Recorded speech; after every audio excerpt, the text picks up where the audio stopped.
जब नरेंद्र मोदी अपने आप को देश का बेटा कहते हैं, जब नरेंद्र मोदी अपने आप लंबे लंबे भाषणों में कहते हैं कि मैं देश का बेटा हूं। अरे देश का बेटा कहां है आज? आज देश जो है रो रहा है, करा रहा है। बाढ़ में यहाँ दिल्ली कितनी दूर है नरेंद्र मोदी के कार्यालय से? आधी दिल्ली डूब गई है, पूरा खादर यमुना का डूबा हुआ है। अरे कम से कम अपने अपने अपने राजमहल से दिल्ली वासियों का ही जो है वो हालचाल ले लेते, लेकिन नहीं, ये हालचाल नहीं लेंगे क्योंकि ये सत्ता परस्त लोग हैं। इन्हें प्यारी है अपनी कुर्सी, और आज तो देश से, जनता से वोटिंग का भी अधिकार छीन लिया। अब आ चुकी है। जिस देश में पारदर्शी चुनाव नहीं हो सकता, जिस देश में पूरा इलेक्टोरल रोल ही संदिग्ध है, जिस फ्री एंड फेयर इलेक्शन जो है वो किसी भी लोकतंत्र का नींव होता है, और जब फ्री एंड फेयर इलेक्शन ही नहीं है, पारदर्शिता ही नहीं है, तो फिर भूल जाइए, अब तो और बुरा समय आने जा रहा है क्योंकि तानाशाह और मजबूत हो रहा है। और इस तानाशाह के रावण की तरह 10 सर हैं। ये सिर्फ नरेंद्र मोदी नहीं है, इस बात को इस देश की जनता समझे। आप लोग कह रहे हैं जो बाहर है, और दूसरी तरफ आप लोग गालियां दे रहे हैं देश के प्रधानमंत्री नरेंद्र मोदी जी के मां को। क्या देश में कहाँ बाहर है? कहाँ आपको बाहर दिख गया? गोदी मीडिया का चश्मा पहन रखा है क्या आपने? आज पूरा देश त्राहिमाम कर रहा है। देश जो है पीड़ा में है, हर जगह जो है जल प्रलय ही प्रलय है, जान माल का देश को नुकसान हो रहा है। 43 से ज़्यादा लोग पंजाब में मारे गए, 65 लोग उत्तराखंड की त्रासदी में मारे गए। इसी तरीके से बिहार में 7-8 लोगों की मृत्यु की जानकारी है। लगातार किसानों की फसलें बर्बाद हो रही हैं, पूरा आधा देश बाढ़ में डूबा हुआ है, और आपको जो है हंसी खुशी दिख रहा है। ये कौन सा चश्मा? नहीं, गाली देने वाला ये जो आप दोयम दर्जे की राजनीति को बीच में लाते हैं, this is not a point two debate in a mature democracy like India. मतलब अब इस देश की राजनीति इस स्तर पर गिर चुकी है कि मतलब अपनी मरी हुई माँ का इस्तेमाल जो है वो राजनीति के लिए किया जाएगा। ये इससे बड़ा मतलब नैतिक पतन भारत की राजनीति का नहीं हो सकता है। किसने किया शुरुआत? आप लोगों ने किया। भारतीय जनता से खुलेआम गाली दी आप लोगों ने। तो हम तो कह रहे हैं कि नरेंद्र मोदी की माता जी को जिसने भी गाली दिया उसको भरे चौराहे पे सूली पे लटका दिया जाए। आपकी केंद्र में सरकार है, आपकी राज्य में सरकार है, आप ये विधवा विलाप क्यों कर रहे हैं? ये क्या दिखा रहा है नरेंद्र मोदी का? ये कौन सा चरित्र है? जब नरेंद्र मोदी की कुर्सी खतरे में आती है तो ये घड़ियाली आंसू बहाना शुरू कर देते हैं। मतलब हिंदुस्तान के इतिहास का पहला ऐसा प्रधानमंत्री है जो सबसे ज्यादा रोता है, हर बात पर रोता है। He is acting like a baby. ये दूध पीते बच्चे हैं क्या नरेंद्र मोदी? नहीं, क्या मतलब माँ को गाली दोगे उनकी? कौन माँ को गाली दे रहा है? क्या विपक्षी किसी नेता ने नरेंद्र मोदी की माता जी को गाली दिया? क्या राहुल गांधी जी ने गाली दिया? क्या तेजस्वी है? नहीं, मंच तो चले जाएंगे, उसके बाद किसी को भी आप खड़ा करके गाली दिलवा दो। ये दंगे करवाने वाले लोग गाली नहीं दिलवा सकते हैं। जो लोग मंदिरों में मांस फेंकवाते हैं और मुसलमानों को बदनाम करते हैं, अभी आगरा की घटना है कि कैसे बजरंग दल के और तथाकथित हिंदू संगठनों ने जो है गौमांस जो है मंदिर में फेंकवाया और एक मुस्लिम समुदाय के खिलाफ मुकदमे कराए। इन लोगों ने गोधरा में जो है किस तरीके से दंगे कराए। तो जो लोग गोधरा करा सकते हैं, जो लोग सांप्रदायिक हिंसा भड़का सकते हैं, वो किसी आदमी को मंच से प्लांट करके गाली नहीं दिलवा सकते हैं। और आप मुझे बताइए, एक लॉजिक मुझे दीजिए। डेमोक्रेसी में हम कहते हैं we are mother of democracy, और इस डेमोक्रेसी का मुद्दा ये है कि नरेंद्र मोदी आकर के घड़ियाली आंसू बहाते हैं और कहते हैं कि मेरी माता जी को गाली दिया गया है इसलिए मुझे वोट दे दो। मतलब कितने और गिरेंगी इस देश की राजनीति? आप मुझे बताओ, मरे हुए शहीदों के नाम पर वोट मांगते हैं, हाँ? मरी हुई माता का इस्तेमाल राजनीति में ढाल की तरह करते हैं। ये तो सपूत नहीं है नरेंद्र मोदी, ये तो कुपूत है। और ये वही नरेंद्र मोदी है मेरे भाई, ये वही नरेंद्र मोदी है जो संसद में, सुनिए, जो संसद में अपनी माँ की कोख को गाली देते हैं ये कह करके कि मैं तो नॉन बायोलॉजिकल हूँ। जिस माता ने 9 महीने अपने गर्भ में नरेंद्र मोदी जैसे बालक को धारण किया, प्रसव की पीड़ा सही, एक बच्चे को जन्म देने में 306 हड्डी टूटने का दर्द होता है, वो प्रसव की पीड़ा को सह करके नरेंद्र मोदी को जन्म दिया, और वो नरेंद्र मोदी संसद की पटल पर कहते हैं कि मैं तो नॉन बायोलॉजिकल हूँ, मेरा तो अवतार हुआ है। ये वही नरेंद्र मोदी है जो अपनी माँ को नोटबंदी की लाइन में लगा देते हैं। नहीं, सुनिए, ये वही नरेंद्र मोदी है जो अपनी माता के मरने पर जो है वो अपना मुंडन तक नहीं कराते हैं। ये वही नरेंद्र मोदी है। और ये वही नरेंद्र मोदी है जिनके राष्ट्रीय प्रवक्ता 24 घंटा 365 दिन इस देश की माताओं बहनों को जो है गालियां देते हैं, तो क्या भद्दी भद्दी टिप्पणियां करते हैं। राहुल गांधी पर, तेजस्वी यादव, मुकेश सहनी समेत कई नेताओं पर वो झूठा एफआईआर है। देखिए, एफआईआर तो आपकी सरकार है, तानाशाहों की सरकार है, जिसपे चाहो उस पे एनएसए लगा दो, जिसको चाहो उसको जेल में ठूस दो, जिसको चाहो उसको बंद कर दो।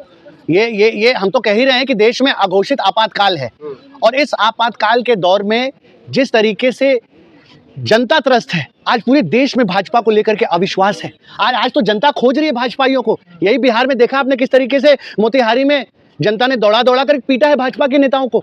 तो और अभी इनका भारत बंद आप सबने दिखाया कि किस तरीके से 100% फ्लॉप रहा है। देश की जनता अब इस तरीके की निम्न कोटि की घटिया राजनीति को प्रश्रय नहीं देने वाली है।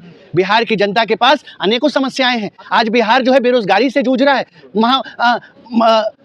बाढ़ से जूझ रहा है, आपदा से जूझ रहा है, उसकी कोई सुध लेने वाला नहीं है। आप बाढ़ की बात कर रहे हैं, पंजाब में तमाम मुसलमानों ने जो मदद की है, जो मस्जिद मदरसों के जो दरवाजे खोले हैं, क्या कहोगे? उनको तो हमेशा बदनाम किया जाता था। नहीं, हम तो कह रहे हैं कि आज पंजाब में मदद कौन कर रहा है?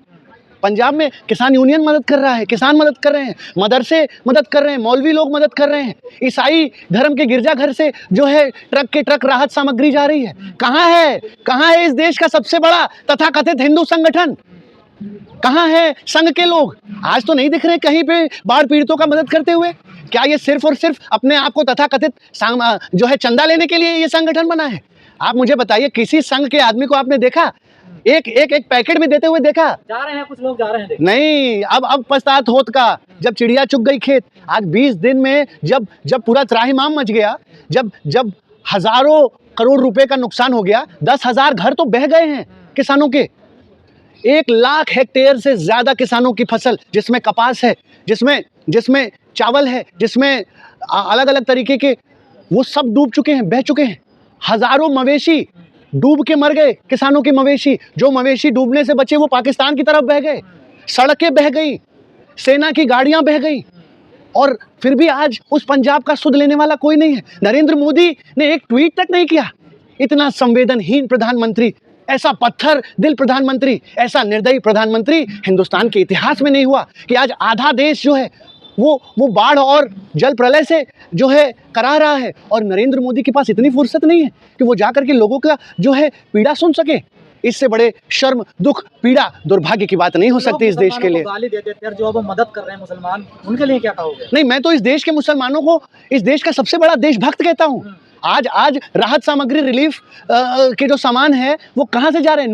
नूह की मस्जिदें खुली हुई हैं, मेवात की मस्जिदें खुली हैं, राजस्थान की मस्जिदें खुल गई, और भाईचारा का मिसाल पेश किया है। इस देश की हिंदू सिख भाईचारे को मजबूत करके दिखाया है इन सांप्रदायिक शक्तियों को, कि आपकी आज पंजाब आपकी मदद के लिए जो है मोहताज नहीं है। आज जाकर के देखिए, पूरे पंजाब में जब सरकार नहीं थी तब भी आज पंजाब में जो है राहत सामग्री की ट्रक के ट्रक लगे हुए हैं, जाम लग गया है साहब। लेकिन दुख तब होता है जब नरेंद्र मोदी अपने आप को देश का बेटा कहते हैं, जब नरेंद्र मोदी अपने आप लंबे लंबे भाषणों में कहते हैं कि मैं देश का बेटा हूं। अरे देश का बेटा कहां है आज देश जो है रो रहा है, करा रहा है बाढ़ में। यहाँ दिल्ली कितनी दूर है नरेंद्र मोदी के कार्यालय से? आधी दिल्ली डूब गई है, पूरा खादर यमुना का डूबा हुआ है।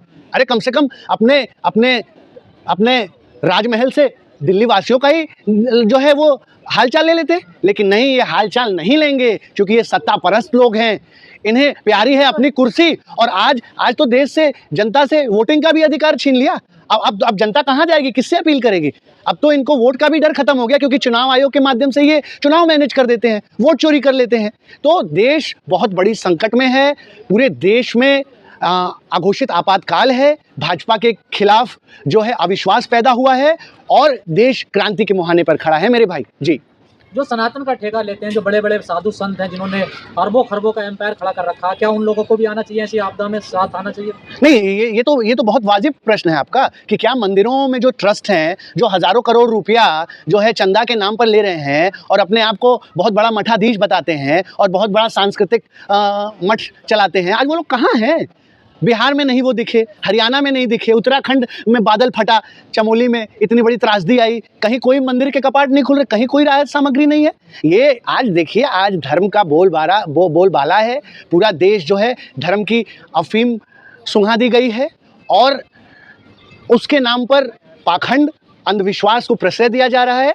आज किस मुंह से हम कहें कि हम जो है हम भारतीयता हमारे अंदर है। जब एक भारतीय एक भारत का नागरिक दूसरे भारत के नागरिक की मदद करने को तैयार नहीं है, आज सरकार की सबसे बड़ी ज़रूरत है। पर सवाल ये भी खड़ा हो रहा है कि पंजाब की मदद तो हर कोई करने के लिए जा रहा है, लेकिन जैसे दिल्ली हो गया, बिहार हो गया, उत्तराखंड हो गया, वहाँ नहीं पहुँच पा रही है इतनी बड़ी मदद। नहीं, देखिए जब सरकार ही हृदय शून्य हो जाए, जब सरकार ही अपनी जिम्मेदारी से भागनी शुरू हो जाए, जब सरकार ही एक कार्यालय से नागपुर से चलनी शुरू हो जाए, तो फिर देश, वही तो मैं कह रहा हूँ कि जब चुनाही है उसके कत्लेआम का हुनर देखकर, तो क्यों डर रहे हो लाशों का शहर देखकर? लोग मरते रहेंगे, लोगों के घर बहते रहेंगे, युवा ऐसे ही लाठी खाते रहेंगे, किसान ऐसे ही आत्महत्या करता रहेगा, क्योंकि अब लोकतंत्र बचा नहीं है इस देश में।